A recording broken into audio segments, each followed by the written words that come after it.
Welcome to the Salish Sea Fellowship Sunday afternoon service.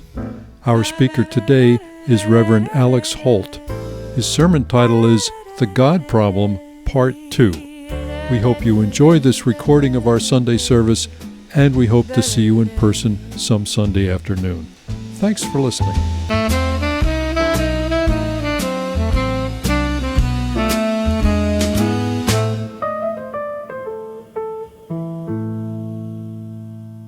On my notes, good afternoon. I guess I better look at that.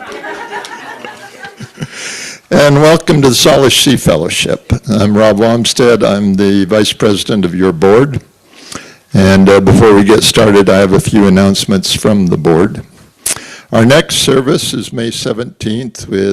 Will feature the return of Reverend Pam Douglas Smith of the Unity Congregation in Port Townsend. She'll speak on a curriculum of the soul, the spirit of the Holy Isle of Iona. And I looked that up, and there is an Isle of Iona off of Scotland. So the Holy Isle of Iona is one of those sacred places where the veil is thin, and we can pilgrimage into spiritual realms within and without. Our summer program starts in July and August, going the second and fourth Sundays. On July 26th, there will be a speaker, and on August 23rd, we'll have a reprise of the favorite poem service. So look for some notices on that coming up. On July 12th and on August 23rd, oh, wait a minute, no. Let's try that again. Okay, on August 20th, where's my note? Oh, August 9th. Okay, down there.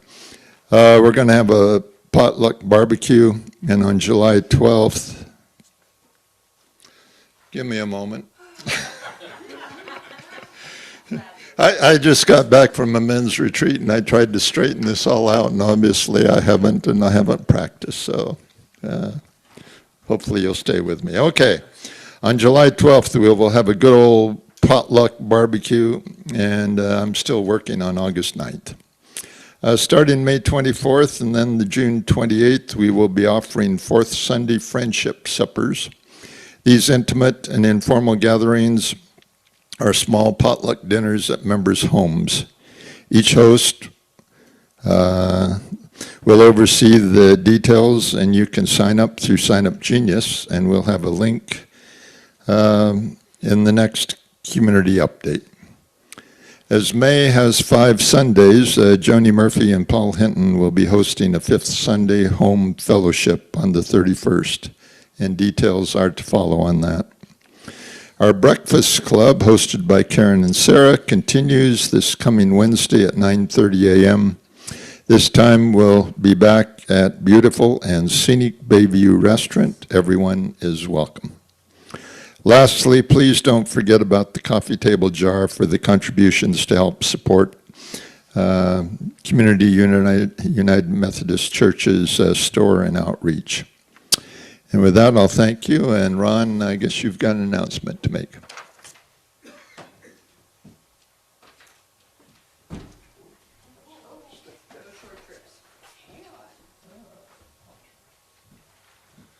Hello to everyone. This guy was tall, whoever was here. Ron Strange here, board member. We've got, I get to welcome back Alex Holt, our friend Alex Holt, and today. And it's been... Speak up, Ron. Hello, my friends. Hi, my name's... You got all that. Alex is a semi-retired UU minister, currently living in a humble cottage in the forest outside of Eugene, Oregon. He's an accredited interim minister and served congregations in Oregon, Washington, Illinois, Texas, Pennsylvania, and South Carolina for over 30 years. Currently, he is working on an online support group tentatively called Making Friends with Aging and Death. He also volunteers at shelters and has a cat who adopted him 4 years ago. I was kind of wondering what kind of shelter, but no, maybe it's a cat shelter. Yeah, good. He also is 22 years sober from alcohol and leads a Buddhist recovery group. So Alex will be speaking soon.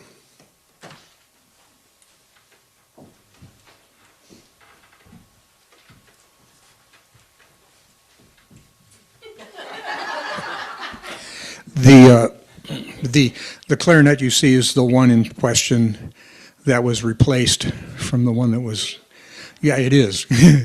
And just thought I'd let you know that's what's going on. Thank you.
Thank you, Al and Akui. What a wonderful way to start our afternoon together.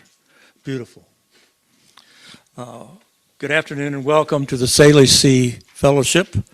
We are an independent, liberal, religious community with loving hearts and open minds.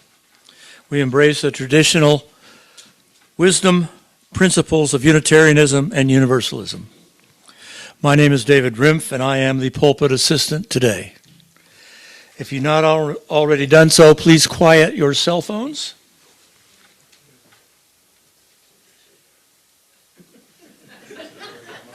So that we may not disturb this time we have together.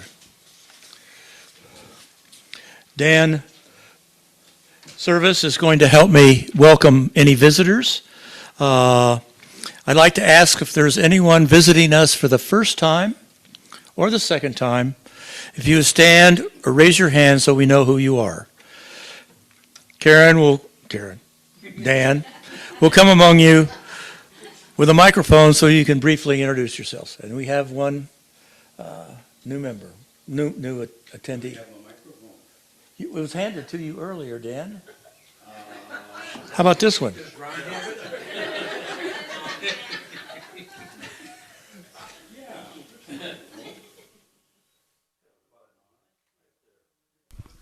Good afternoon.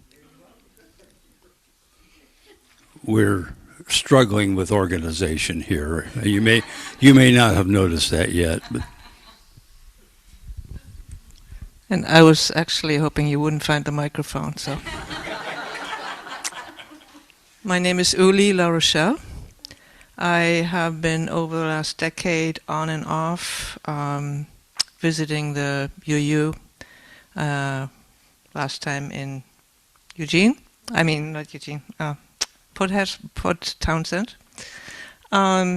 Primarily I'm a member or attendant of the Quaker meeting in Port Townsend. I know at least a couple of people in this congregation, and I was invited to join and check you all out. So here I am. Thank you. welcome. Thank you very much.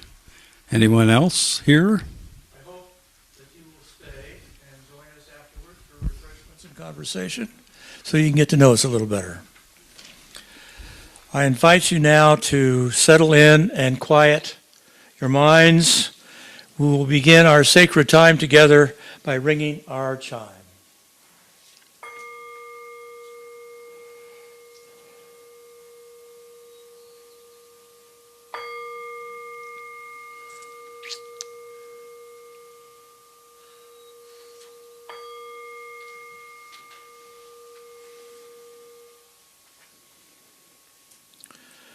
I will now light the chalice with these words. Well, actually, with this lighter.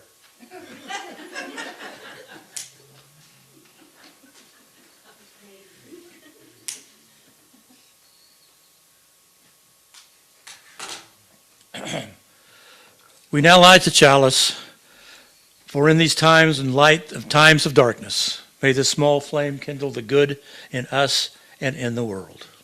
We'll now have our opening hymn. A fierce unrest.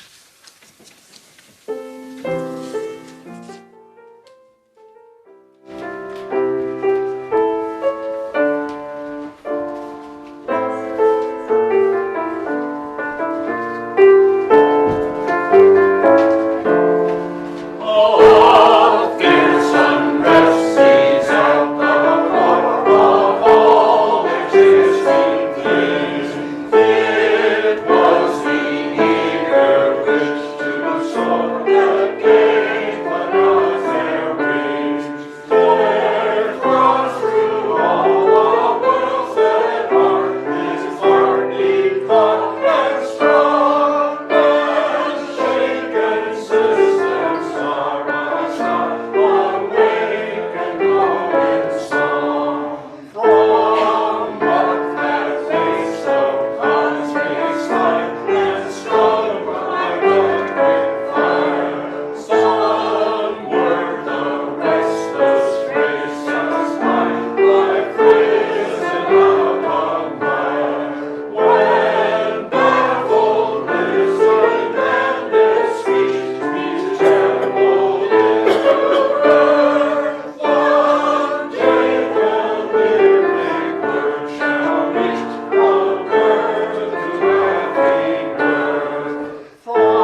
Obviously,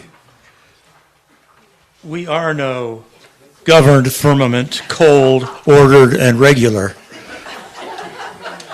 Very appropriate. Dan? It's your turn again. Dan will take the microphone because at this time each week we share our joys and sorrows, or we make time for it. Anyone who has a personal joy and or sorrow they would like to share with the group, please make yourself known, and Dan will bring you the microphone. Thank you, David. Anyone has something that they would like to share?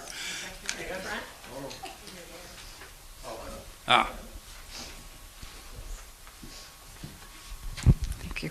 Yeah, I'm Colleen Johnson, and I would just remind you that the first time I was here and they asked people to stand up if you were new, I said, I'm not new, I'm home. And that's the way I feel when I'm here right now. I want to thank you all for your friendship over, a gazillion years, I'm sure. But things are more uncertain than they were when I was here before. I have had vision problems and my sight is deteriorating, and so they were kind enough to adapt me with a bigified version of the hymn so I could read the music, but the idea of not being able to read music is a real loss for me. I appreciate the chance of sharing that with you. And maybe summertime singers will be able to sing anyway, so watch this space. Welcome home, Colleen. Thank you.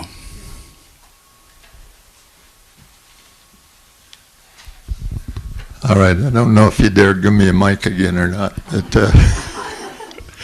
But, for many of you, Karen will be home tomorrow. So I've been, Okay, thank you, Martha. So I've been by myself now for about 9-10 days, and so she'll get things back in order, I'm sure. Thank you. We all have that challenge from time to time.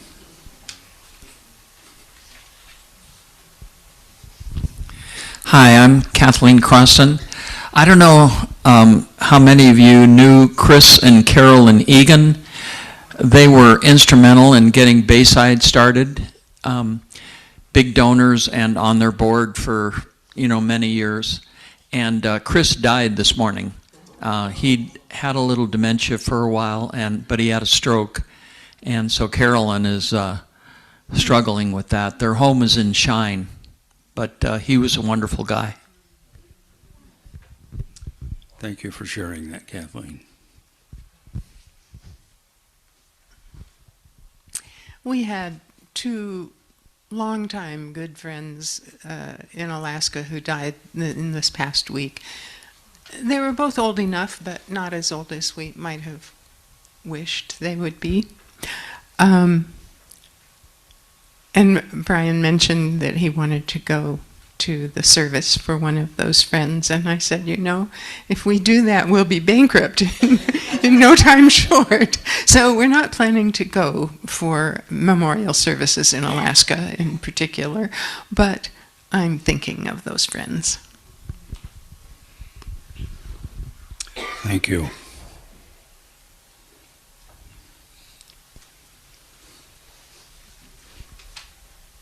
Thank you, Dan.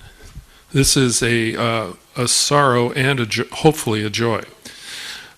Someone recently, within the last month or so, contacted me about a speaker they were recommending, Lori Brooks. I've lost all the contact information and I don't remember who talked to me, but somebody in this congregation. So the potential joy would be that someone steps forward and helps my memory and shows me how to use a computer again. Thank you.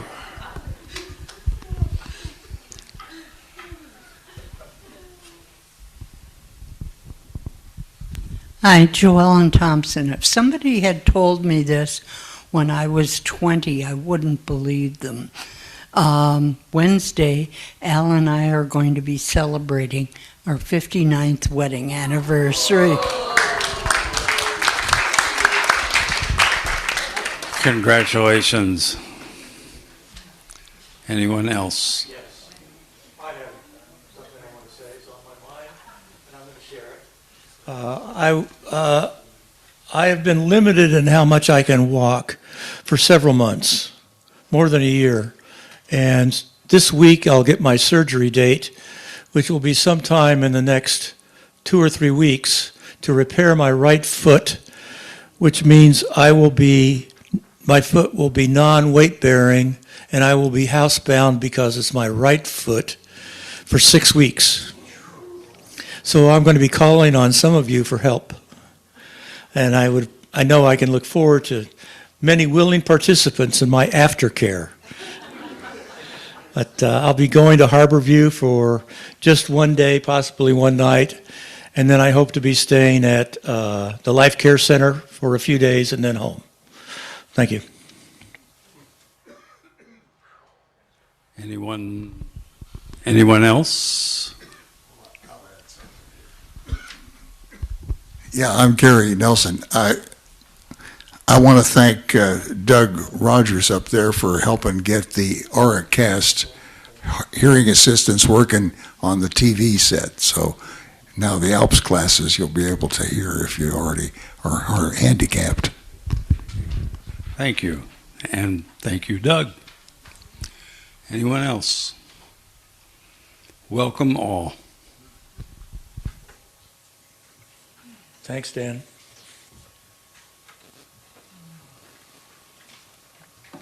It's now time for our offertory. The special music will be provided by Akui and Al. Oh, it's just Akui. Just Akui. Okay, good. Oh, I don't mean good. Sorry. I didn't. That just came out. That just came out. The ushers will come among you with the collection plates.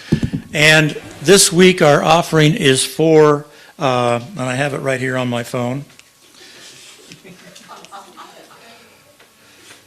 the Jefferson Healthcare End-of-Life Services.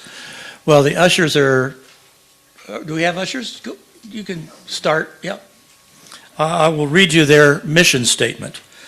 The goal of Jefferson Healthcare and End-of-Life Services is to provide holistic, compassionate care that honors patient dignity, manages pain and symptoms, and supports emotional and spiritual needs. The mission emphasizes allowing patients to live as meaningfully as possible, ensuring they feel in control and supported in their personal environment.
Okay, we're going to do an adjustment here. Okay, can everybody hear me okay? Yes.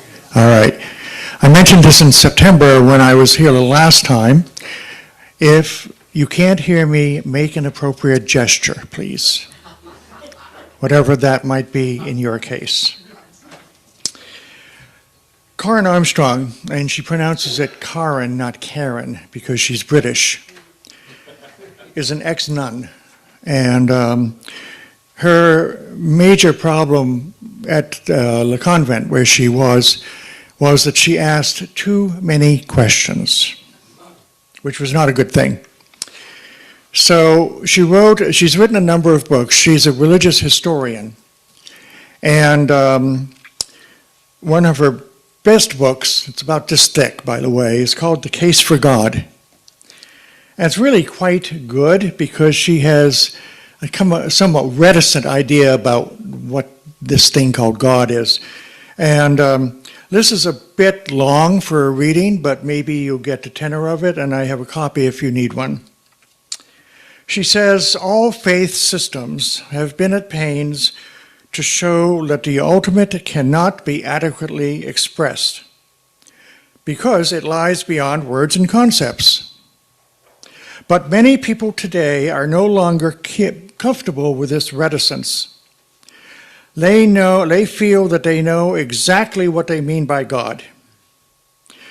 The catechism definition I learned at the age of 8, quote, God is the supreme spirit who alone exists for himself and is infinite in all perfections, was not only dry, abstract, and boring, but it was also wrong. I was not taught to take the next step and see that God is not a spirit, that he has no gender, and we have no idea what we mean when we talk about a being existing. The result is that many of us have been left stranded with an incoherent concept of God. We often learn about God at the same time as we learn about Santa Claus. But our ideas about Santa Claus change, mature, and become more nuanced as we become more mature. Whereas our ideas of God can remain at a rather infantile, childlike level. And now I believe you have some special music. And I'm not going to say another word because I'm not a music person.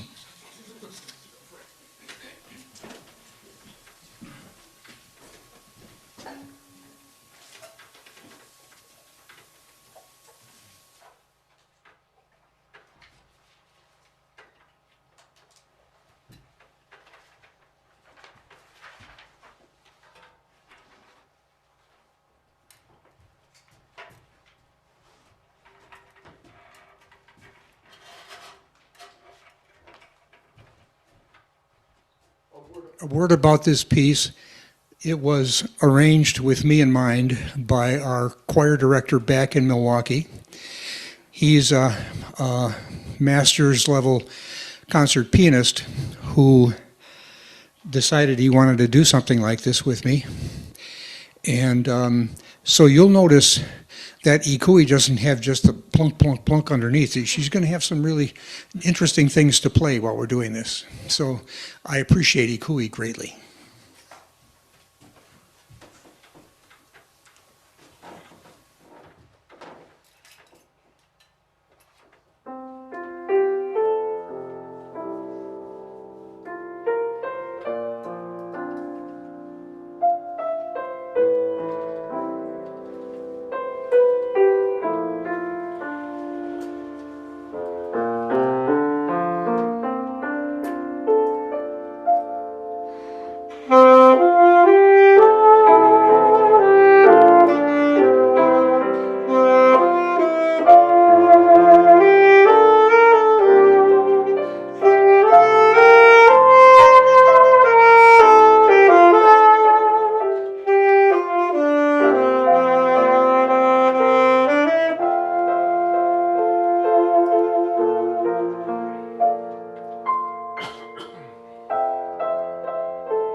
Thank you to everybody who's here today. I must say before I start, the hymn that you did, A Fierce Unrest, one of the terms in there has always, I won't say troubled, but it's an interesting turn, and it's the flat wastes of cosmic slime. It's a wonderful term, and somehow we haven't gotten away from it yet. Before I start, I want to say thank you to David for going along with my weirdness at times. And then Al Thompson. And when I first saw your first name, AI, I thought, oh, you're using AI now for music. And I thought, oh, that's impressive. But fortunately, it was better than that. And Akwe, is that how you pronounce it? Okay, thank you so very much for being here. And again, if anybody can't hear me, just please let me know. And I think there's a conversation afterwards. Okay, downstairs. So today, I want to talk about the God problem. And some of you asked, well, what's part one? Because this is part two. And part one was, frankly, I've been wrestling with this concept all my life. And I'm 76 now. I grew up on a farm in Maine. I didn't go to school until high school. I was home taught. And I had, the ability, the freedom to wander over 1,000 acres of woods. And that for me was spirituality. And I think in a lot of ways that for me was God. But it still puzzled me. And when I got involved in AA after I got sober 22 years ago, one of their expressions is God as you understand Him. And there were two problems with that. One, the gender, and two, the idea that, is this something I'm supposed to bow down to and kiss ass? And so that's been an issue for me ever since. But I want to give you the genesis of this service. Have any of you been to Glacier National Park? Oh, good, good. Well, in not Kalispell, but what's the town? Whitefish.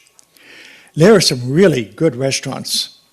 And I drove over there, and I forget how many years ago it was. And I decided, well, I'm going to have lunch. So I had a perfectly nice lunch. And then I indulged myself. This is before I got diabetes. They said, would you like to have dessert? And I, of course, said, well, what do you have? Chocolate cake. And they brought it to me, and it had fudge, and it was dark chocolate, and it was almost dripping chocolate, and it was warm. They had just taken it out of the microwave or something. And frankly, it was almost sinful. So then I decided to drive up to the national park and visit. And I think they were closed that day because of some repairs that they were doing. But I remembered the cake fondly as I was driving back to Whitefish, where I was staying. And Whitefish, that area has grown a lot in the last 20 years. So there are quite a few megachurches in that area now. And so I was driving along, and on the right-hand side, there was a big old church. And, churches mostly have these signs that are supposed to impress people or terrify people, as the case may be. that they should come in and check it out.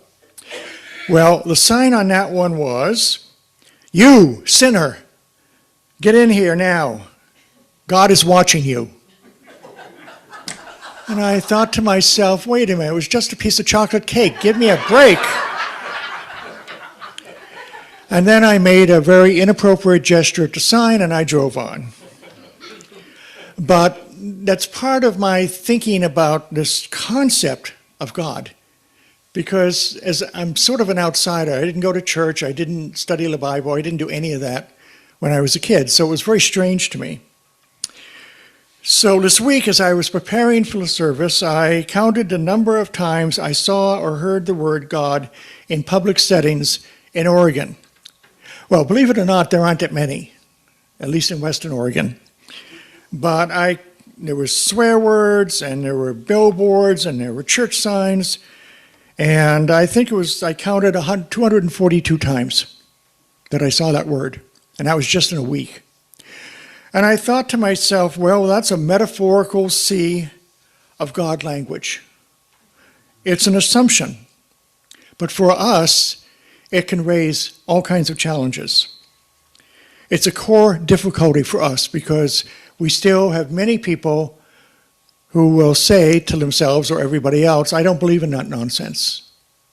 And that's okay, but that's never been quite enough for me. So what are we supposed to do in the 21st century? Do we still, and I've seen this happen, and I've done it myself, avoid any songs in the hymnal that might have the G word in them?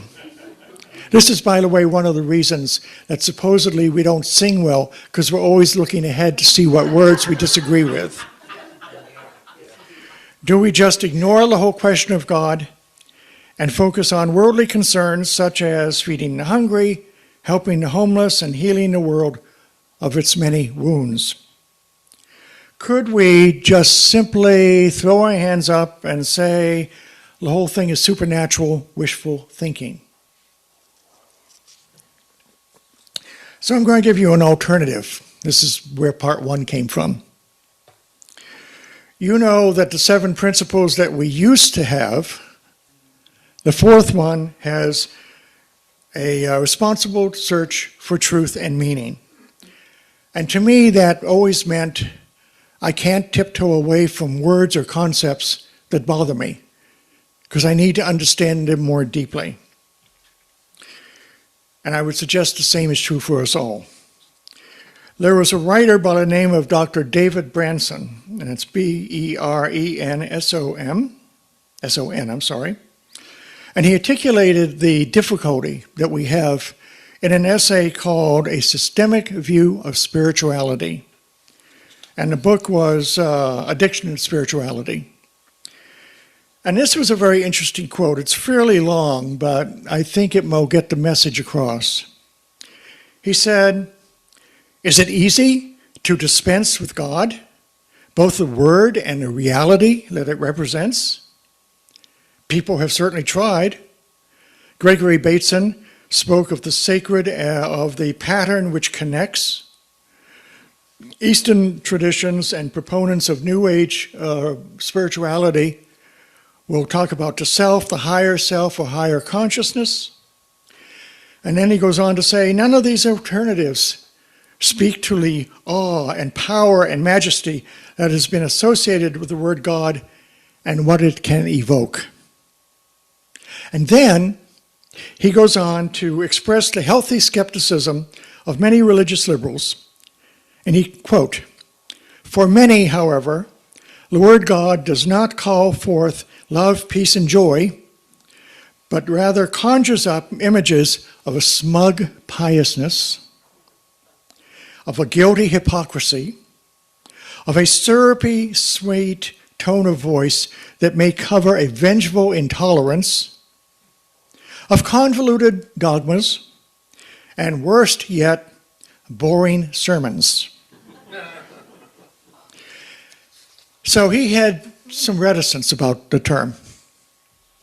And both of these statements probably will resonate with us in the 21st century, at least in some ways, because we have grown up, most of us anyway, in a culture where the idea and definition and presence of God is an accepted view, which is why I have issues with the 12-step model. We wrestle with the traditional idea of God, and that puts us into a major minority who tend to end up here or are unchurched and still seeking sanity. So I'm going to explain 3 ways in which we might explore the concept of God briefly, one of which is mythos, not myth, but mythos, co-creation, and then finally evolutionary impulse. And I'm going to do that in 15 minutes. God as mythos is a central concept in Karen Armstrong's works, especially The Case for God. She's a former nun, and I mentioned that she asked too damn many questions when she was at the convent, and they went, "You're out." So she became a religious historian and is world-renowned for the work that she does. The History of God and The Great Transformation are 2 of the major books she talks about the impulse, the evolutionary impulse to evolve. The reading this morning from The Case for God echoes her own problem with the God of her childhood.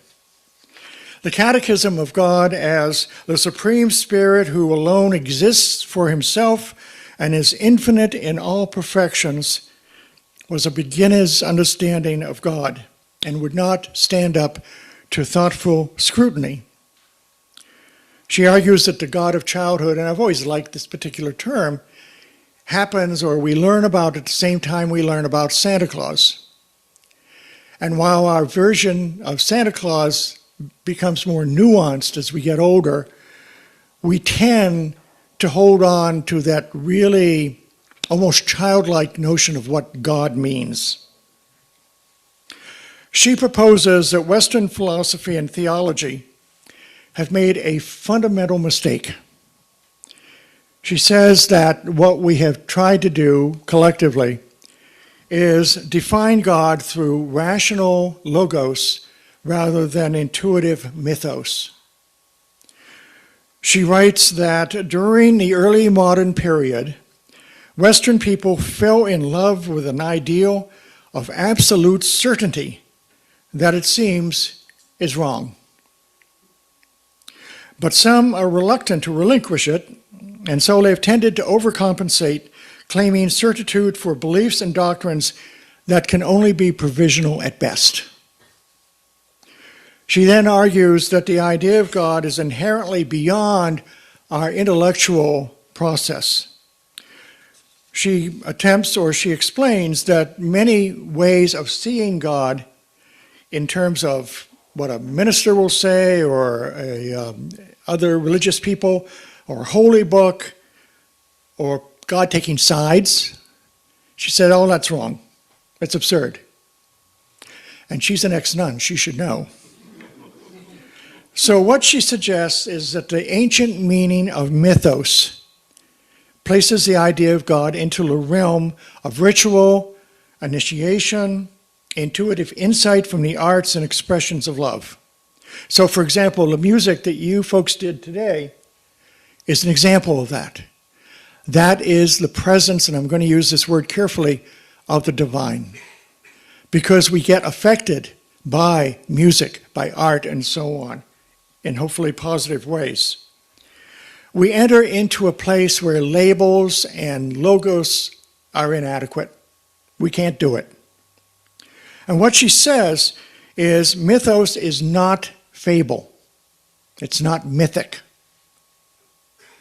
It's in expressions of art and poetry and music and so on. But it's ways of articulating what we in the Buddhist tradition would call great mystery. We don't know, we can't know, but we at least can start painting some of the ideas that we have. So she says, for example, you see a beautiful sunset, that's God. You see a baby's face smiling up at you, that's God. We hold hands with someone who is dying. That's where God lives, right there. A second way to explore the nature of God is a co-creation process. Now, I know you have all studied Alfred North Whitehead, right? Wrong. Okay. Good. Because I have never been able to understand him. It's like reading James Joyce and Finnegan's Wake. I mean, you have to read it over and over, and you can't figure out what Whitehead was saying. He was a mathematician before he became a philosopher. But what he had done was create something called process theology. How many of you know process theology? Good. You guys want to come up and speak now? Okay, I'm probably going to get this wrong, so you can tell me afterwards. The idea of process theology is basically that, and don't correct me yet, what we call God and what we call human evolution are co-evolving at the same time. To have one, you have to have the other. But it's not complete and perfect and whole. So that is one of the ways we can look at it and say, okay, I suppose. A shorter way to say it, and I have a long text here and I'm not going to read it because it's boring. The process theology suggests that humanity and God are co-creators of ever-deepening consciousness through love and gentleness rather than supernatural coercion. The humanity that is evolving through states of awareness supports and aids the evolution of God to some endpoint of evolution. So in other words, the concept of what we call God is not complete. It's not whole. It's not omnipotent. It's evolving just as we are. I'm not going to say any more about process theology. Other people can do that for me. It's really complex. But this brings me to the third theory, which usually makes my head explode, but not during a service. I don't know if any of you are recovering Catholics or recovered Catholics. If any of you ever heard of Pierre Teilhard de Chardin? Oh, good. The rest of you can come up and speak now. But what he was, I have good Catholic friends on the East Coast who uniformly say he was crazy. He was, I think, Jesuit. Was he a Jesuit priest? Yes. Yeah.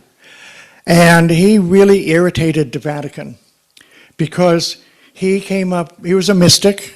He was a scientist. He was a number of different things. And he argued for the presence or the concept of God as in the future, not in the present. This did not make people at the Vatican very happy. And he was exiled. I think he went to Mongolia for a while. And then he ended his life actually in Boston or New York when they put him aside and said, don't talk to us anymore. But his idea about spiritual being arises from something that he called the omega point in the evolution of the human species, in partnership with the evolution of God. As I said, this did not go over very well. His writings were banned, although apparently, from what I understand, Popes Leo and Benedict and Francis all thought very highly of him. So his books and his teachings are starting to come back into play in the 21st century. What he did was to argue that the end point of evolution is driven by something called the law of consciousness. He argued that as life, and of course he was referring to human beings here, becomes more complex and we get more connected to each other, and I wonder if he would have liked the internet, our methods of interaction would become complex and relational rather than isolated. Because his thesis was that it is the nature of consciousness to evolve and to become more complex with time. So in other words, consciousness isn't in our minds. It's not in our brains. This is consciousness. It's all over. And not just human beings, but all sentient beings. So he imagined our evolution. I think he probably believed in reincarnation. He believed our evolution would reach an endpoint that he called the omega point, and that at that point we would become fully, not just self-aware, but aware of everything and everyone around us. At this point, he said, and I'm paraphrasing here, consciousness will be transformed into full self-awareness. Buddhism would call this Buddha nature or full awakening. I think Jesus of Nazareth would have said the kingdom of heaven. Full awareness of what is going on outside of us and inside of us at every moment. So you might wonder, well, what the hell does this mean to us as religious heretics? I would propose that Pierre Teilhard advanced a special concept into his theory of increased consciousness. We talk a lot about love in UU churches, and we try to practice it in all we do. I heard a lot of it here today. We often fail to love fully, but we do give it our best most of the time. And I have no doubt that you in this community do the same. And that is one of the reasons why you have a community. It just isn't to sit here at 4:30 on a beautiful, sunny, summery day, because hopefully you want to meet your friends, you want to meet new people, and you want to learn something. So here's an alternative rule that I've taken from Pierre Teilhard in his book, The Phenomenon of Man, which I don't recommend reading as light reading. It's pretty heavy duty. This is what he says. Love alone can unite living beings so as to complete and fulfill them. For it alone joins them by what is deepest in themselves and each other. Partly consciousness, partly love, in whatever way you understand that. He said all we need is to imagine our ability to love developing until it embraces the totality of people and the earth. So we recently had Earth Day. And I'm sure many of you remember back to the first one. And you also probably remember the recent trip around the moon that the United States did. And those pictures of the Earth. And when the first Apollo flights went, I think it was in 1968 or 69, and that first picture made by human beings of the Earth changed everything. And the astronauts who were there then and the ones now all said it was such an incredible and powerful experience, realizing they're not just little isolated bits and borders and so on. It was us. It was all of us. And I think that's what he was talking about. So imagine the visceral awareness and presence of love reaching across all boundaries on Earth because of a relentless evolution of human beings growing into awareness, to compassion, to love, to caring for more than themselves. He said that's what it is. Imagine that love being empathy, compassion for self and others alike, because it is the essential spiritual practice of life. And if you get twitchy around the word spiritual, substitute the word relationship. Imagine love being like a thread that binds together the separate strands called living sentient beings, like all of you here, your families, your friends, your strangers, even your neighbors who might fly flags that you don't like. Imagine love like a thread that has absolutely no bounds. But here's the thing.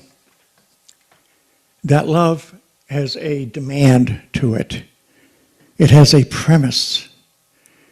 It has a requirement that we practice it every minute of every day when we can. It's a potential awakening, that idea of God. Waiting for our eyes to fully open, our ears to fully hear, and our hearts to become fully loving. It is a manifestation of the future which does not yet exist, but does. This is where the head explodes, by the way. When I was doing an interim in Texas, and Texas is an interesting place, there was a lot of churches there. And I remember going by one that said, "You are the children of God and you have sinned." Yeah, pretty straightforward. Imagine if that sign said instead these words: "You are the parents of God, so show your love and learn." You are not the children of God, you are the parents, and you're supposed to teach by example. Which sign would be the one that you would say fits yourself best? The sign that says you're a sinner, get in here now because of your chocolate cake? Or the one that says you are the parents of God, so what are you going to do about it? Love the best you can and keep going. Which sign works best for you? I think that is my choice that I've had to live with through my life, maybe yours as well. But I would not toss away the concept of God just because we don't like it or because it's been stained by millennia of people who have tried to twist it into a place of sinfulness and judgment, because it isn't that at all. And that is what I have to say today. And I believe you have a closing hymn, which actually is very appropriate for the day. Love Will Guide Us. And are the lyrics on the next page? Yes, they are. Look at this. This is wonderful. And they don't have even cosmic slime in it. This is good. So, do you stand here or you not stand here? All right, well, stand up as you're able.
There are churches of other persuasions that will substitute the word love and put in the word God.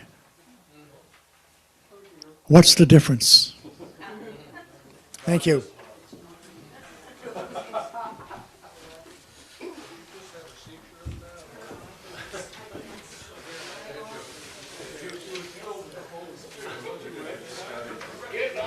Could I call the class to order, please?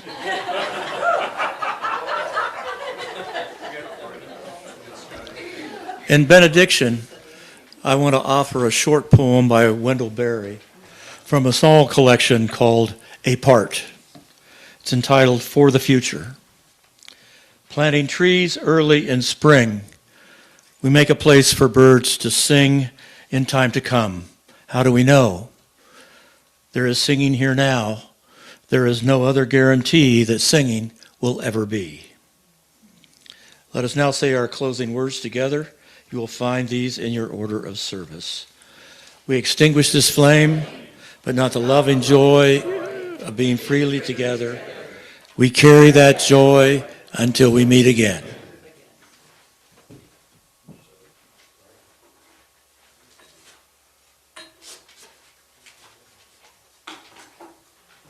Thank you for your attention, and we'll now gather for refreshments and discussion in the foyer and down the hallway in the other part of the building. Thank you.